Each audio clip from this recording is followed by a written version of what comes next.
BA part first Sanskrit. प्रथम प्रश्न पत्र हर्षवर्धन।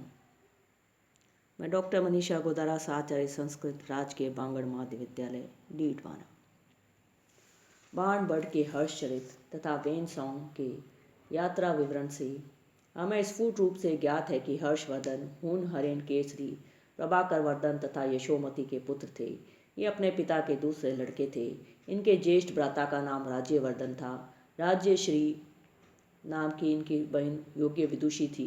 बाल्यकाल में इन्हें समुचित शिक्षा दी गई थी। पिता ने पंजाब में रहने वाले हुनों को पराजित करने के लिए राज्यवर्धन के साथ इन्हें भेजा। राज्यवर्धन आगे जाकर शत्रुओं का विनाश कर रहे थे। इधर हर्षवर्धन आखेट आदि मनोरंजन के साथ साथ शत्रुओं का पीछा कर रहे थे। इतने में पिता की अस्वस्थता के दुखद समाचार को लिए एक दूत आया। राजधानी लौट आने पर हर्ष ने अपने पूज्य पितृदेव को मृत्युशैया पर पाया। प्रभाकर वर्धन ने हर्षवर्धन की निरवशेषा शत्रुनिया का उपदेश देकर इस असार संसार से विदाई ली। मंत्रियों के कहने पर ज्येष्ठ भ्राता के आगमन में कुछ विलंब जानकर हर्षवर्धन ने राज्य की बागडोर अपने हाथ में ले ली। कुछ समय के अनंतर राज्यवर्धन ने आकर शासनभार अपने ऊपर लिया, परंतु इन्हें शासन सुख का सौभाग्य प्राप्त न हो सका। मालव नरेश ने राज्यश्री के पति मौखरी राजा ग्रहवर्मा को मारकर राज्यश्री को कारागार में डाल दिया। राज्यवर्धन ने मालव नरेश पर चढ़ाई की, उसे मार डाला और अपनी भगिनी के कारावास के दुखमय जीवन का अंत किया, परंतु स्वयं ही बंगे नरेश शशांक की कुटिल नीति का शिकार बन गया। शशांक ने विश्वास दिलाकर राज्यवर्धन को मार डाला। हर्ष के हृदय में भातृवध का समाचार सुनकर प्रतिहिंसा की प्रबल अग्नि प्रज्वलित हो उठी। हर्षवर्धन ने यथा समय शशांक का विनाश कर बंगाल को अपने राज्य में मिला लिया।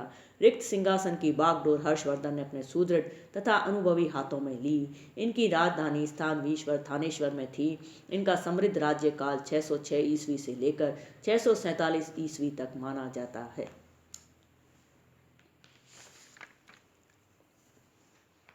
श्री हर्ष के 3 ग्रंथ रत्न मिलते हैं: रत्नावली, नागानंद और प्रियदर्शिका। साहित्य संसार में रत्नावली के रचयिता के संबंध में बड़ा आंदोलन हो चुका है। इस बड़ी गड़बड़ी का मूल कारण मम्मट के काव्य प्रकाश का एक वाक्यांश है। मम्मट ने काव्य के प्रयोजनों में अर्थ प्राप्ति भी एक प्रयोजन माना है। हजारों माँ कवि कविता देवी की पूजा कर लक्ष्मी के कृपा पात्र बन गए हैं। उदाहरणार्थ धावक आदि कवियों ने हर्षवर्धन से असंख्य धन पाया है। श्री हर्षादे धावकादि नाम एवं धर्म काव्य प्रकाश के कतिपय टीकाकारों ने इसे अर्थ निकाला है कि धावक ने रत्नावली की रचना हर्षवर्धन के नाम से करके असंख्य संपत्ति पाई। काव्य प्रकाश के किसी किसी काश्मीरी प्रति में धावक के स्थान पर बाण का नाम उल्लिखित है, जिसके आधार पर कितने ही विद्वान बाणभट्ट पर ही रत्नावली के कर्तृत्व का भार आरोपित करते हैं, परंतु ये सब आधुनिक विद्वानों की अनिश्चित कल्पनाएं हैं। काव्य प्रकाश के उल्लेख का यही आशय है कि श्री हर्ष ने बड़ी भारी संपत्ति कवियों को दे डाली। श्री हर्ष जैसे उदाराशय तथा महादानी नरेश के लिए बात असंभव नहीं जान पड़ती। जब असंख्यों ब्राह्मण, भिक्षु तथा जैनों का आदर होता था तथा उनको प्रशंसनीय दान मिलता था, तब गुणग्राही हर्ष के लिए उसकी कीर्ति लता को पल्लवित करने वाले कवियों को दान देने में, आदर करने में भला संकोच कैसे हो सकता है। काव्य प्रकाश के उल्लेख का प्रकरण गम्य तात्पर्य यही है। अनेकों अर्वाचीन तथा प्राचीन कवियों ने श्री हर्ष के समीचीन कवि समाश्रय की शत प्रशंसा की है।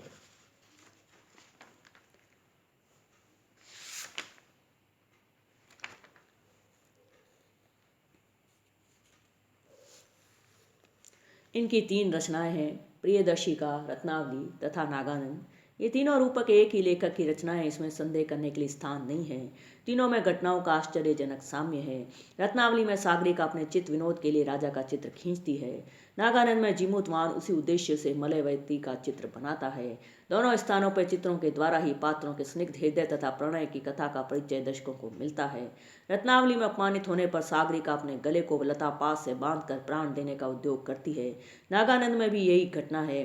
नायिका मलयवती प्रणय में अनादृत होने से लता पास से अपने गले को जकड़कर मरने का प्रयास करती है। दोनों स्थानों पर नायक के द्वारा उनके प्राणों की रक्षा होती है। इतना ही नहीं, बहुत से पद्य इनमें परस्पर उद्धृत किए गए हैं। फलतः तीनों ही लेखक की लेखनी की सुचारू रचनाएं हैं। इन रूपकों में लेखन क्रम का भी निर्णय अंतरंग परीक्षण के आधार पर, परीक्षा के बल पर किया जा सकता है। प्रियदर्शिका तथा रत्नावली दोनों ही प्रणय नाटिका हैं और एक ही कथा चक्र उद्यन के कथा चक्र से संबंध रखती हैं। प्रियदर्शिका में नाटक का विन्यास बहुत ही साधारण ढंग का है। रत्नावली में हम घटनाओं के प्रस्ताव में तथा नायिका के प्रणय वर्णन में एक सुंदर सुधार पाते हैं, जो निश्चय रत्नावली को परवर्ती सिद्ध कर रहा है। नागानंद के अंतिम नाटक होने का प्रमाण उसके अभिनय विषय की गंभीरता तथा महनीयता है। इसके भी तीनों अंकों में प्रणय का वर्णन है, परंतु यहाँ कवि विवाह संबंध को प्रतिष्ठित करने के लिए गंधर्व विवाह की पद्धति अपनाता है। जहाँ पूर्ववर्ती नाटिकाओं में द्वितीय विवाह की सिद्धि प्रथम विवाहिता राजमहिषी की स्वेच्छा पर अवलंबित करता है। श्रीहर्ष का चरित्र अब सांसारिक प्रपंचों से ऊब गया है और प्रणय से शांति की ओर जाता है। उसकी जीवन संध्या के अनुरूप ही शांत रसात्मक नागानंद का प्रणयन है, जहाँ राजाओं के भोग विलासमय नगर से हटकर प्रधान घटनाएं आश्रम के शांत वातावरण में घटित हो रही हैं। रत्नावली संस्कृत साहित्य की प्रथम नाटिका है और बहुत ही सफल नाटिका है। शास्त्रीय पद्धति से नाटिका नाटक तथा प्रकरण के मिश्रण से उद्भूत एक सुंदर नाटकीय रचना है, जिसमें नायक नाटक की भांति इतिहास तथा परंपरा में प्रख्यात होता है तथा कथानक प्रकरण के तुल्य कवि कल्पित रहता है। दोनों नाटिकाओं का नायक कौशाम्बी नरेश वत्सराज उद्यन है, जो प्राचीन इतिहास में अपने रोमांचक प्रणय के कारण पर्याप्त प्रख्यात है। दोनों का विषय कवि कल्पित है। नाटिका की शास्त्रीय कल्पना कालिदास के मालविकाग्निमित्र के आधार पर गढ़ी गई प्रतीत होती है, इसलिए इन नाटिकाओं के ऊपर कालिदास के इस नाटक का प्रचुर प्रभाव खोजा जा सकता है, तथापि इनमें पर्याप्त रूपेण मौलिकता है। प्रियदर्शिका का संबंध भी उदयन के कथा चक्र के साथ है। वह भी 4 अंकों की एक प्रणय नाटिका है। इसकी वस्तु उतनी सुंदरता के साथ उपन्यस्त नहीं है, उसमें उतनी चुस्ती तथा आकर्षण नहीं है। वत्स का सेनापति विजयसेन दृढ़ वर्मा की पुत्री प्रियदर्शिका को दरबार में लाता है तथा आरण्यक अधिपति विंध्य केतु की कन्या के रूप में वहां रख देता है। महाराज उसे वासवदत्ता को सौंप देते हैं, जो उसकी शिक्षा का प्रबंध करती है। द्वितीय अंक में राजा उदयन विदूषक के साथ उपवन में घूमने जाते हैं, जहां फूल चुनने के लिए आई प्रियदर्शिका कमलों पर उड़ते हुए भौरों से परेशान होती है और चिल्ला उठती है। राजा लता कुंज से प्रकट होकर उसे बचाता है। यही नायिका का प्रथम दर्शन नायक को होता है तथा अनुराग का बीज इतनी देर में कवि यहाँ बोता है। तृतीय अंक में गर्भांग का सुंदर निवेश है। मनोरमा प्रियदर्शिका की सखी तथा विदूषक की युक्ति से दोनों का सम्मिलन कल्पित किया जाता है। वासवदत्ता उदयन चरित्र से संबंध नाटक का अभिनय करना चाहती है, जिसमें मनोरमा को उदयन बनना है और अरण्य का प्रियदर्शिका को वासवदत्ता। बड़े कौशल से मनोरमा के स्थान पर स्वयं उदयन ही पहुंच जाता है। वासवदत्ता को संदेह होता है और मनोरमा की सारी चाल पकड़ ली जाती है। चतुर्थ अंक में वासवदत्ता इसलिए चिंतित है कि उसका मौसा दृढ़ वर्मा कलिंग राज के द्वारा बंधन में पड़ा हुआ है। उदयन उसे छुड़ाने के लिए अपनी सेना भेजता है। दृढ़ वर्मा का कंचुकी आता है और प्रियदर्शिका को पहचान लेता है, जिससे वासवदत्ता उदयन के साथ उसका विवाह करा देती है। रत्नावली में 4 अंक हैं। प्रथम अंक के आरंभ में राजा का प्रधान अमात्य योगेंद्रायन देव की अनुकूलता तथा सहायता का संकेत करता है, जिसके कारण उदयन के साथ प्रणय के लिए आने वाले सेनलेश्वर की राजकन्या रत्नावली जहाज के डूब जाने पर भी बच जाती है तथा वह मंत्री के पास किसी सामुद्रिक बनिए के द्वारा लाई जाती है। मंत्री उसे सागरिका के नाम से वासवदत्ता की देख रेख में रख जाता है। कामदेव के उत्सव के प्रसंग में वासवदत्ता काम वपू राजा उदयन की ही सद्य पूजा करती है, जिसे पेड़ों की झुरमुट में से छिपे तौर से सागरिका प्रथम बार देखती है। उन्हें कामदेव समझती है तथा प्रणय के मधुर भाव के अंकुरन के लिए पात्र बनती है। द्वितीय अंक में सागरिका अपनी सखी सुसंगता के साथ चित्र विनोद के लिए राजा का चित्र अंकित करती है, जिसके पास सुसंगता सागरिका का ही चित्र खींचकर उसे रति शरणार्थ बना देती है। कुछ गुप्त प्रणय की भी चर्चा है।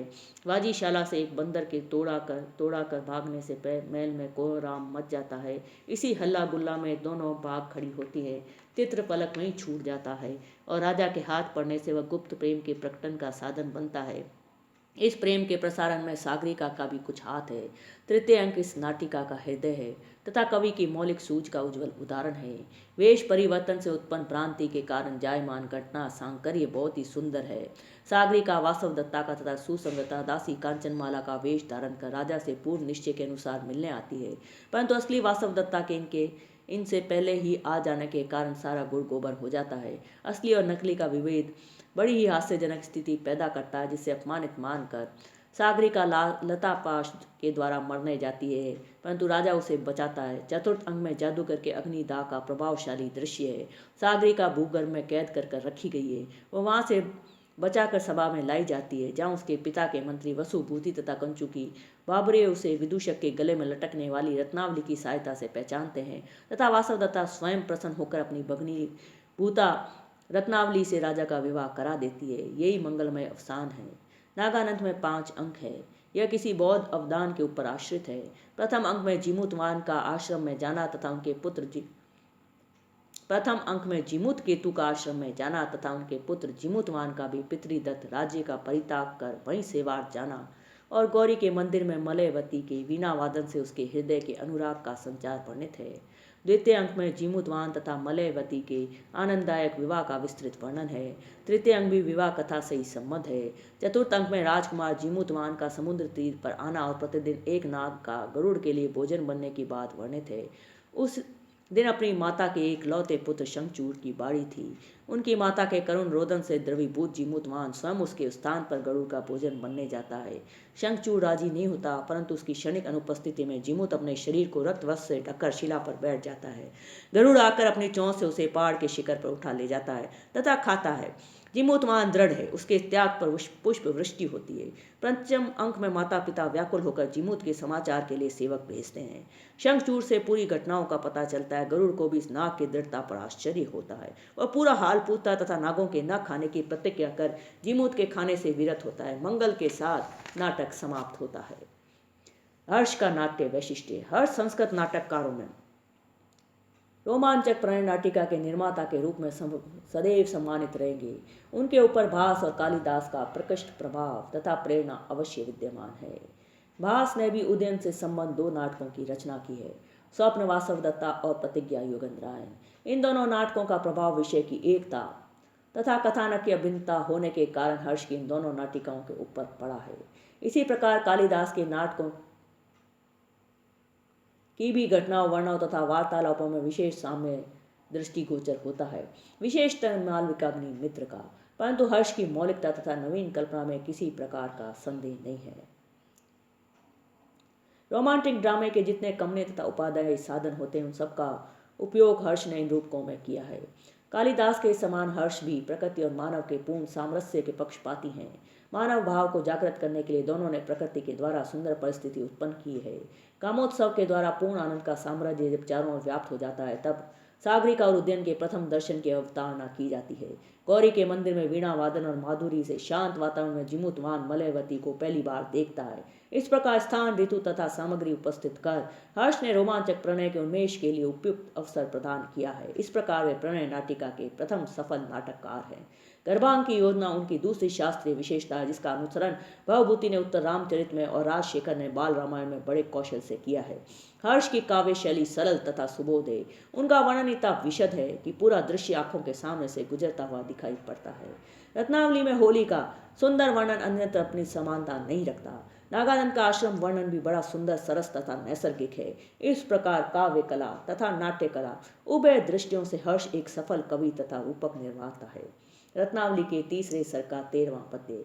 किम पद्मस्य रुचिम न हंति नयनानंद विदते न किम वृद्धिम वा जश केतनस्य कुरुते नालोक मात्रेन किम भक्तेन्दौ तव सत्यम यद पर शीतांशुर्जृंभते दर्प स्यादमृतेन चेदी तव अपि अस्त्ये बिंबाद्रे। राजा उदयन सागरिका से कह रहा है कि तुम्हारे चंद्रवदन के रहने पर यह दूसरा चंद्रमा क्यों उदित हो रहा है? उदय से अपनी जड़ता क्या नहीं प्रदर्शित करता? इसके उदय होने की जरूरत ही क्या थी? तुम्हारा मुख क्या कमल की शोभा को नहीं नष्ट कर देता? क्या वह नेत्रों को आनंद नहीं देखता? देखे जाने से क्या वह काम को प्रबल नहीं बनाता? चंद्रमा के जो कार्य विदित हैं, वे तो तुम्हारे मुख में भी विद्यमान है। यदि अमृत धारण करने के कारण चंद्रमा को गर्व है, तो क्या तुम्हारे बिंबाधर में सुधार नहीं है? तब फिर तुम्हारे चंद्रवदन के सामने चंद्रमा के उदय लेने की क्या जरूरत है? यह पद्य काव्य प्रकाश में उद्धृत किया गया है। चंद्रोदय के समय पूर्व दिशा का यह वर्णन कवि के सूक्ष्म निरीक्षण का परिचय देता है। रत्नावली के प्रथम सर का 24वां पद्य। उदय तटांत रीतम इयम प्राची सूच्यति दिग्निशानाथम परिपांडुना मुखेन प्रियम इव हृदय स्थितम रमणी।